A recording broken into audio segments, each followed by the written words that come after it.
أعوذ بالله من الشيطان الرجيم بسم الله الرحمن الرحيم يا أيها الذين آمنوا كتب عليكم الصيام كما كتب على الذين من قبلكم لعلكم تتقون هدى للناس وبينات من الهدى والفرقان ومن شهد منكم الشهر فليصم ومن كان مريضا أو على سفر فعدة من أيام أخر يريد الله بكم اليسر ولا يريد بكم العسر۔ خداوند تعالیٰ ماہ رمضان کی توصیف کرتے ہوئے ارشاد فرماتا ہے کہ رمضان وہ مہینہ ہے جس میں قرآن نازل ہوا۔ اب جس مہینے میں قرآن نازل ہوا ہے، کیوں اس مہینے کو اتنی فضیلت حاصل ہے؟ وجہ فضیلت کی یہ ہے کہ یہ قرآن ہدایت والا ہے، بینات والا ہے، فرقان ہے۔ پس جس مہینے میں ایسی کتاب نازل ہو جائے جو کہ ہدایت والی ہے، فرقان ہے، وہ مہینہ فضیلت والا ہو جاتا ہے۔ اب دیکھنا ہے کہ قرآن کس طرح فرقان ہے، یعنی حق اور باطل کے درمیان فیصلہ کرنے والا۔ فرقان بھی حق اور باطل کے درمیان فیصلہ کرنے والے کو کہتے ہیں، اور فاروق بھی سے کہتے ہیں، اور یہ لقب تھا امیر المومنین کا۔ امام فرماتے ہیں کہ انا صدیق الاکبر وانا فاروق الاعظم، میں صدیق اکبر ہوں، میں فاروق اعظم۔ بہت سارے ایسے فضائل ہیں نا جو مولا امیر المومنین کے، یعنی فضائل بنانے میں بھی کاپی کی گئی، یعنی ان کو دیکھا ہے کہ آپ فضیلت کس طرح بنائیں، تو انہوں نے دیکھا کہ یہ فضائل جو امیر المومنین کے، اس کو کاپی کر دیجیے۔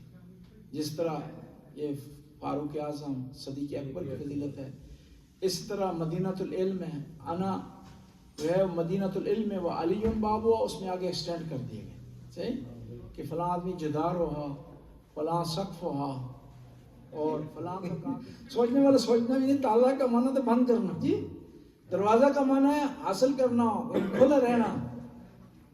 اور اسی طرح دوسری حدیث ہے ان الحسن والحسین سید شباب اہل الجنہ ابوہما افضل منہ، کہ حسن حسین جنت کے جوانوں کے سردار ہیں۔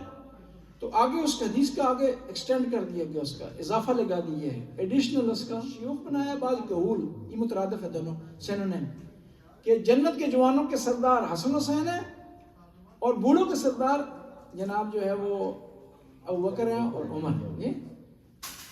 وہ ایک شخص حاضر ہوا امام تقی علیہ السلام کے خدمت، کہا کہ میں نے ایک حدیث سنی ہے کہ حضرت عمر جو ہے جنت کے چراغ ہیں۔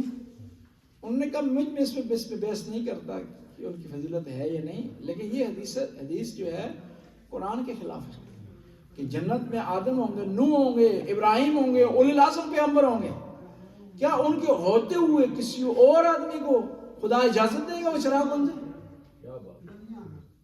یعنی حدیثیں گڑنے کے لیے بھی بعض وقت عقل جو ہے وہ استعمال نہیں کیا گیا۔ میں ہمیشہ کہا کرتا ہوں بہت ساری ایسی حدیثیں ہیں خلفاء کے بارے میں جو خود خلفاء کو لے دے کر کے جو ایک پوائنٹ لائے گئے ہیں کہ یہ یار غار ہیں، آج تو وہ آ جائیں تو خود ہی مات ہاں وہ خود ہی پریشان ہو جائیں گے۔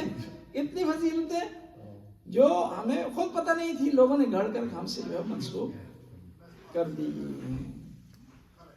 ایک آدمی گیا حاکم شام کے پاس، نے کہا تم بڑا بیان کرتے یہ ہے وہ، پیغمبر نے تو تمہیں بدعا دی،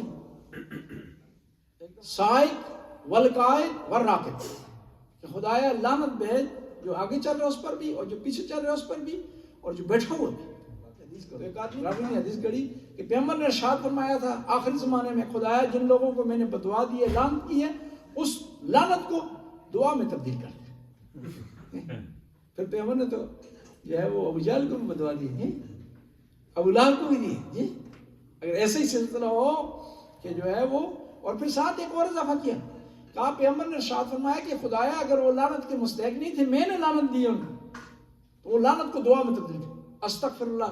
یعنی معاویہ کو نعوذ باللہ کسی کو ناحق لعنت دیتے تھے۔ یہ قرآن مومنوں کو ہدایت کر رہا ہے، کسی کو ناحق آپ برا بلا نہ کہیں۔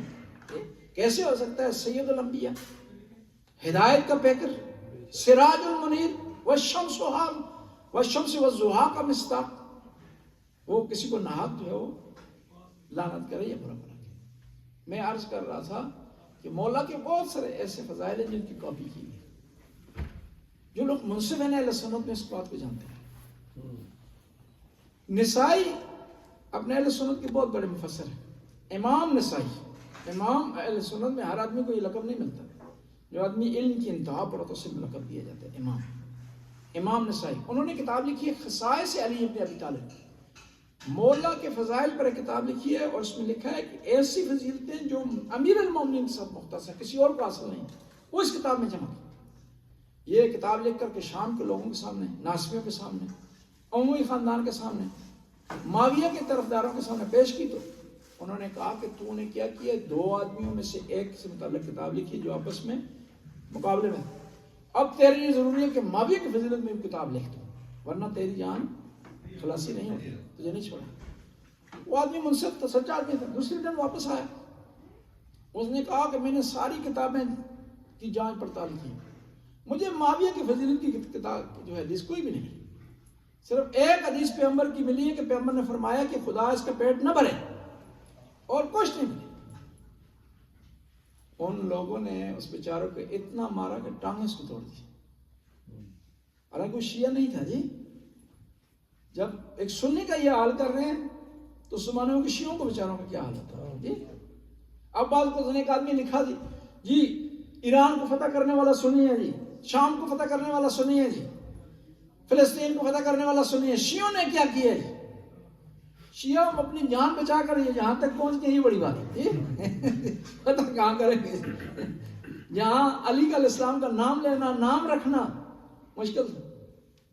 ایک آدمی تھا، اس کا نام علی تھا، شام والے لوگوں نے پکڑ لیا، وہ بیچارے نے ہاتھ جوڑے، میرا نام علی نہیں ہے، وہ علی ہے، کیونکہ عربی میں سیم لکھا جاتا ہے، علی لکھیں گے علی، کہا میرا علی نام نہیں، میرا کچھ نہیں تعلق ہے جو علی سے۔ اتنی سختی ہوتی تھی اس زمانے پر، جو آدمی فضیلت بیان کرتا تھا یا مولا کا نام لیتا تھا۔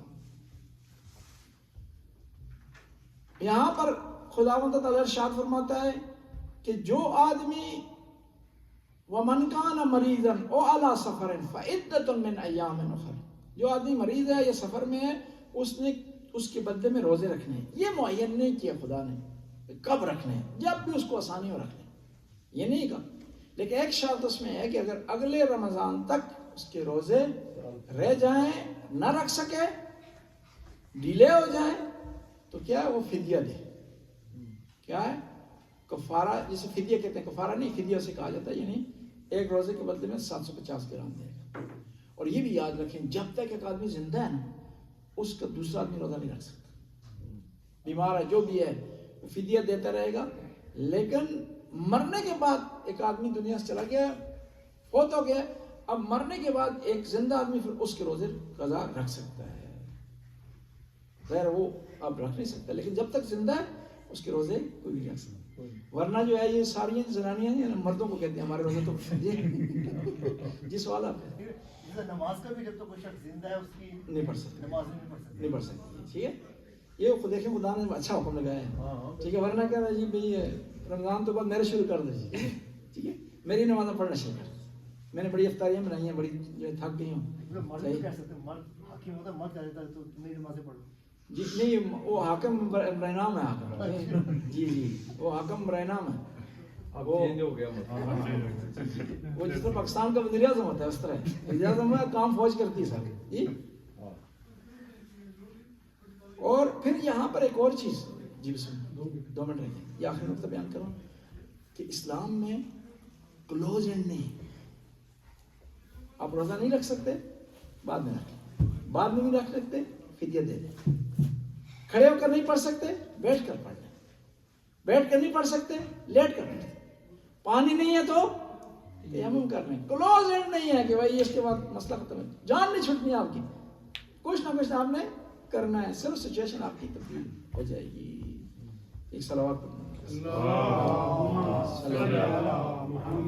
یا عالم یا علیم یا غفور یا رحیم. خدا اس قلیل سی عبادت قبول منظور فرما. حاضرین کی توفیقات میں اضافہ فرما. رزق میں وسعت عطا فرما. اولاد کو نیک اور صالح بنا. مرحومین کی مغفرت فرما. ان کے درجات کو بلند فرما.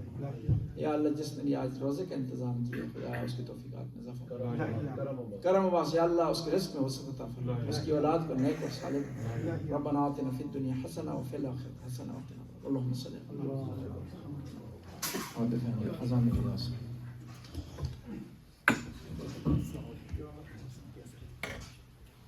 سائڈ پہ کر دیں میزن سائڈ پہ کر دیں. اوپر آگے سے سوال